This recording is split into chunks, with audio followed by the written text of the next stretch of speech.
algunes històries dels països catalans, episodis, fets, curiositats i personatges de la nostra història amb Jaume Pros.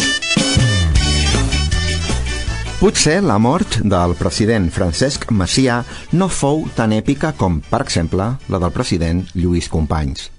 A Companys el va afusellar el règim franquista després que la Gestapo el lliurés a les autoritats militars espanyoles.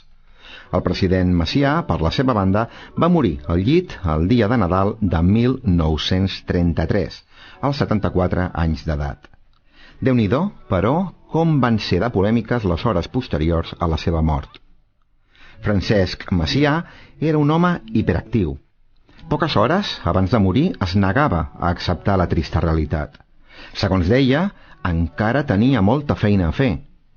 Ben aviat, però, va anar entenent i acceptant de manera natural i valenta la imminència del fatal desenllaç. Per a la història ha quedat el record del multitudinari seguici fúnebre pels carrers de Barcelona del president més carismàtic del nostre país. Segons va publicar aleshores al New York Times, s'hi van arribar a aplegar 1 milió de persones. Però poc abans d'això, i gràcies als documents inèdits recuperats l'any 2011 per l'Associació Memòria Històrica de Manresa, sabem de les peripècies que van envoltar les hores posteriors a la mort del president català. Tan aviat Francesc Macià va exhalar el seu darrer alè, la família va demanar al bisbe de Barcelona, Manuel Irurita, la presència de capellans per a que preguessin per l'ànima del president abans de lliurar el seu cos al govern de Catalunya. El bisbe, però, s'hi va negar en rodó si, a canvi, no hi participaven capellans també a la cerimònia de l'enterrament. La família va explicar al bisbe que els funerals eren, com a president de Catalunya, de caràcter polític. I en aquell temps no es contemplava protocolàriament la presència de capellans a l'enterrament del president català. El bisbe, un navarrès carlista i reconegut catalanòfob, va respondre que si no hi havia capellans a l'enterrament, tampoc no hi hauria cap capellà que pregués pel difunt ni a casa ni enlloc. I que consti que això de considerar el bisbe un catalanòfob no és cosa meva. Va ser l'amic personal de Francesc Macià, Jaume Creus, qui en una carta dirigida al mossèn Ramon Muntanyola escrigué: a Barcelona, en aquell moment, teníem un mal bisbe, un gran enemic de Catalunya, que es deia Irurita. Estalviem la paraula senyor perquè no n'era. L'enrenou, per l'obstinació del bisbe de no voler que ningú pregués pel president Macià, fou enorme.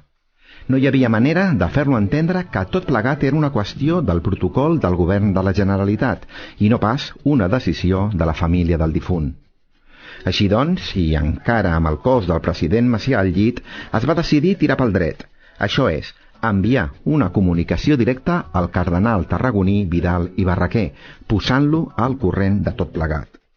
Mentrestant, i curiosament, la gent, al carrer, era totalment aliena a aquestes disputes entre el bisbe i les persones properes a Francesc Macià. Quan Vidal i Barraquer se'n va assabentar dels fets, es va posar com una fera i va telefonar immediatament al bisbe. Imagineu, ara, la reacció del cardenal quan el seu interlocutor li va dir que el bisbe ja era al llit i que havia donat ordres que no el molestés ningú.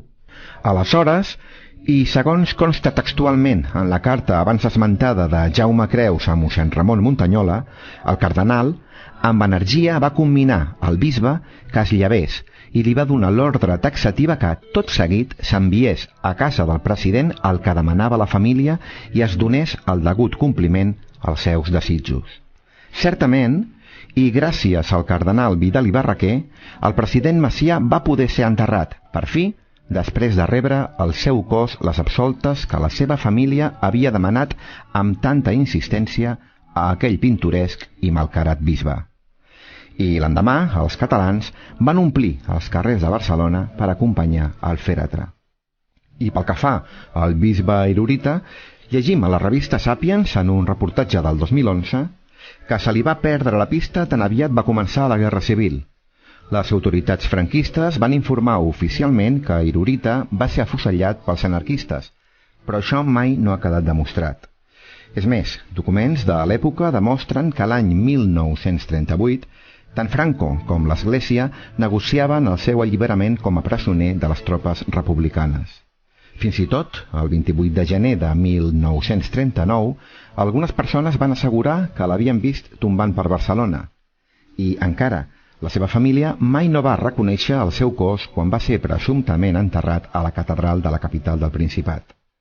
Sigui com sigui, el cert és que la seva tomba, ocupada realment i segons tots els indicis pel seu nebot Marcos Goñi, encara avui és lloc de pelegrinatge cada 3 de desembre d'alguns grups ultras. Però el protagonista d'avui és el president Francesc Macià. I deixeu-me que us digui, estimats oients, que les peripècies posteriors a la seva mort no s'havien pas acabat, perquè el cos del president, o més ben dit, una part del seu cos, encara viuria un altre episodi ben convuls i que, per no allargar-nos més el compte, tractarem en un proper capítol. Estimada audiència, ens retrobem ben aviat aquí amb una nova història dels Països Catalans. I recordeu que us podeu descarregar aquesta mateixa història o qualsevol altra des del perfil de Twitter @historiesppc. De fet, ja sou en aquest moment 1.139 amics i amigues que hi accediu i escolteu aquestes històries des del Twitter.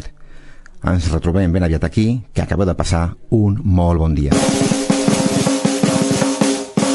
Algunes històries dels Països Catalans, episodis, fets, curiositats i personatges de la nostra història amb Jaume Pros.